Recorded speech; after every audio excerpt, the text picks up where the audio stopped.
Hi everyone, this is Dr. Ryan McLeod. Like I said in my previous videos, I'm a family doc from Hamilton, Ontario, Canada, and I'm here to share with you some of the things I've learned along my productivity journey to uh, help everyone else learn how to work smarter, not harder. Spend more time on the important things, spending time with patients instead of just doing your paperwork, being knee deep in administrative duties, and spending more time with your friends, family, and self care. Getting out there and exercising, going to the gym, getting a massage, meditating, doing the things that you need to do to keep yourself in tip top shape. Um, this is my third video. As you can see, I'm using the Bose Quiet Comfort headphones. Let me know if the sounds any better with this. It does have a built-in microphone, so I'm hoping that that will improve the sound quality a little bit. But let me know. Maybe I'll keep them, maybe I won't. We'll see. Um, a topic that I wanted to discuss today is the topic of keystrokes, and at the very end, I'm going to touch very lightly on a concept called touch once. Um, because I think that it's very useful. My first few videos are really focusing on saving you time because I think for a lot of family docs and docs in general, we're very time poor, which means that if there's any limiting resource for us, it's time. We're always being asked to do a million things at once.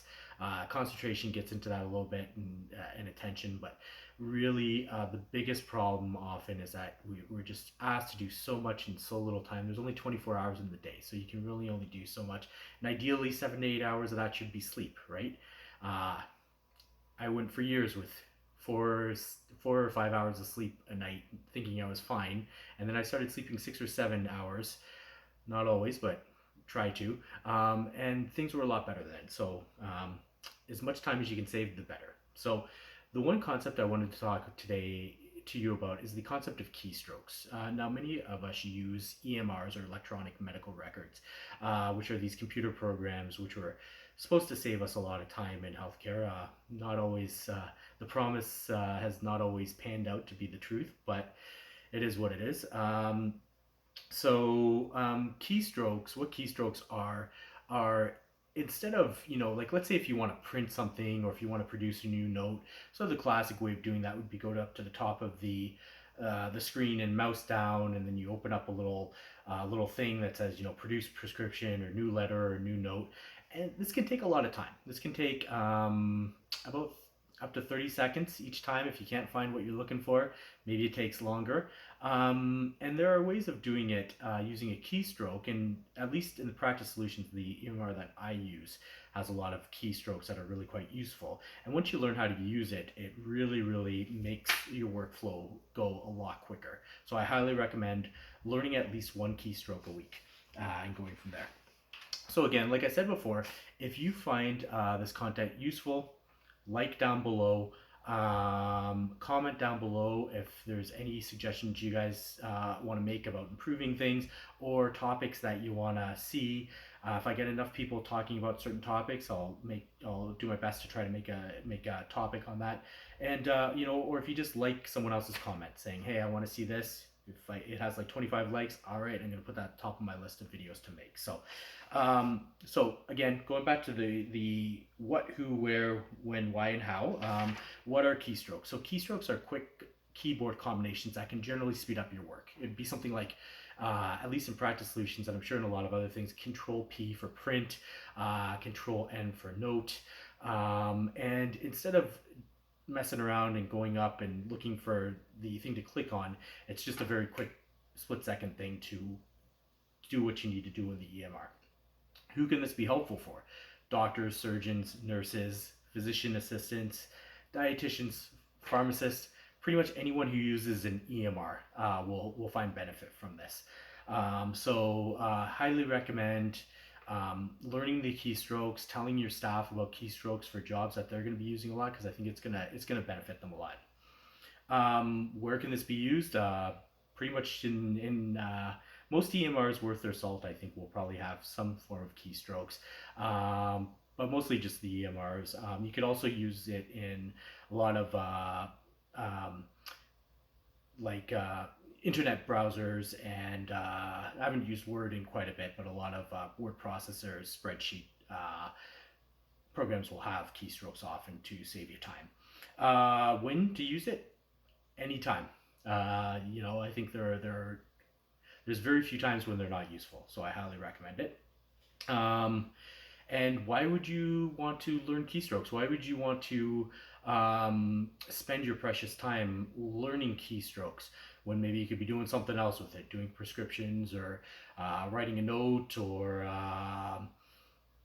I don't know, whatever else you're doing with your time. The reason why I recommend it is it greatly saves time. Like I said before, you can spend 30 seconds or a minute looking around, moving your mouse around, clicking on this. Where's the print, or you could just hit Control P, boom, it's done, right? So, learning the keystrokes I do find is very, very helpful. Um, and how do you go about doing this? I'm going to give you guys, if you use Practice Solutions, which is one of the most common EMRs used in Canada at least, I'm going to give you a list of some of the more common keystrokes, along with one caveat for these keystrokes. But generally, most of the EMRs, if you go up to the top and you pull down on the menus, it will usually say, this action, that action, and then to the right of it, it'll say keystroke Control L, Control P, Control N for a note kind of thing. And so that can be really quite helpful. And I recommend not trying to learn them all at once. I recommend thinking about what you're doing the most. If you're doing a lot of prescriptions, for instance, a Practice Solution, I believe it's Control V.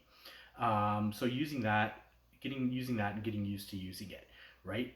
Try to learn one keystroke a week and just getting used to it, sort of training your brain. These are the buttons: Control L for a letter, Control V for a script, I believe, or Control B maybe. And just getting used to it and then building off of that. Once you have that one keystroke down, the next week learn another one, and the next week learn another one, and the next week learn another one. So start low, go slow, work your way up. Never try to change too many things at once. There's a saying that if you try to do a million things at once, you're going to move a millimeter in a million different directions and you're not going to get anywhere. So really just focus on fixing one thing per week or one thing every 2 weeks. Really, really drill down, getting used to retraining yourself to learning this new skill, and then build off of those successes, right? Give yourself a pat on the back for whatever success you have, and you're going to find just the time savings is going to be huge, and it's going to really reinforce the productivity gains that you've got. Just to sort of go over the keystrokes, some of the useful keystrokes that I find for Practice Solutions, and I imagine a lot of them are probably going to translate to other EMRs, maybe Oscar or Acuro. It's been a while since I've used those ones. But if they don't, then you can sort of go and spend a little bit of time, like 5 minutes, just learning the other keystrokes. And sometimes putting them on a little piece of paper next to your computer can be really helpful, just keeping them where you need to. But for Practice Solutions, at least, Control and P would print whatever you have highlighted. Control and N would create a new note. Control and I would paste a stamp or open up the stamp, sort of the stamp menu. A lot of stamps, like I spoke about in my last video, often have, if you put the first 3 letters of them and there's not another stamp with the first 3 letters, you can actually type in those first 3 letters or whatever first few letters that differentiate from any other stamp. Hit Control I and it'll, boom, populate the stamp really well. So Control and B, I believe, is a new script. Sorry, I said Control V earlier for a new prescription. I'm pretty sure it's Control B, but you'd want to check on that for sure. Control L is a new letter. And if you want to fax something, now one caveat with this, you got to be careful, especially in Practice Solutions with this, because I do it not uncommonly and I pull my hair out every time I do, but I believe it's Control Shift F is to fax, which can be really helpful when you're sending off referrals for investigations or for specialists. You just click on everything that you need, Control Shift F, and it fires off that referral for you. Now you got to be careful, because if you hit Control F, that is find, which kicks you out of the patient's chart. it brings you to the search menu, which I've done so many times and I kick myself every single time I do it. The other thing is that if you've clicked a lot of investigations to send on a referral, then you have to go back in that patient's chart and click on all those again, which you don't want to do.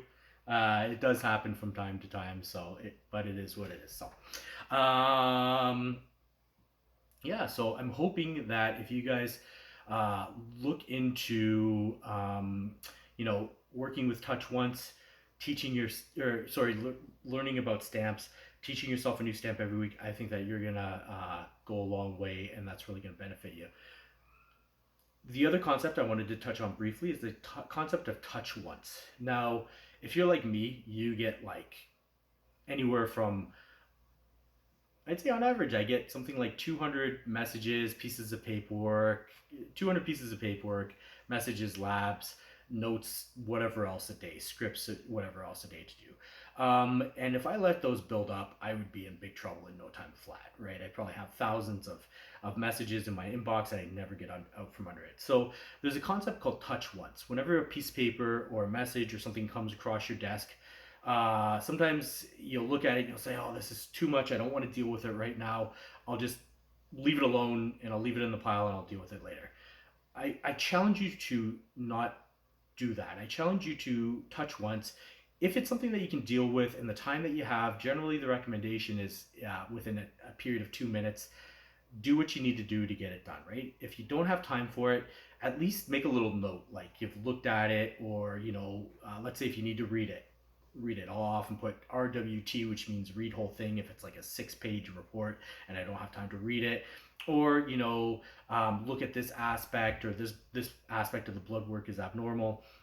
Just make a little note for yourself in the future so that you're just a little bit further along and knowing what you need to do about this, right? And the whole point of this is that so that you're, at least it's kind of forcing you, if it's something that's easy to clear, you clear it, you deal with it, you fax it off, boom, done, it's off your plate, right? It sort of forces you to make a snap decision, but it also gives you an out, right? If it's a little bit much more than you can cognitively deal with at the time, then you can put it off till later, maybe with a little message to yourself, even something as simple as just read this, or send a message to someone, so it kind of takes the cognitive load off of you right then, and also at a later date when you need to deal with it. So I'm hoping that this was helpful to you, that you guys provide value and it helps you out in the future.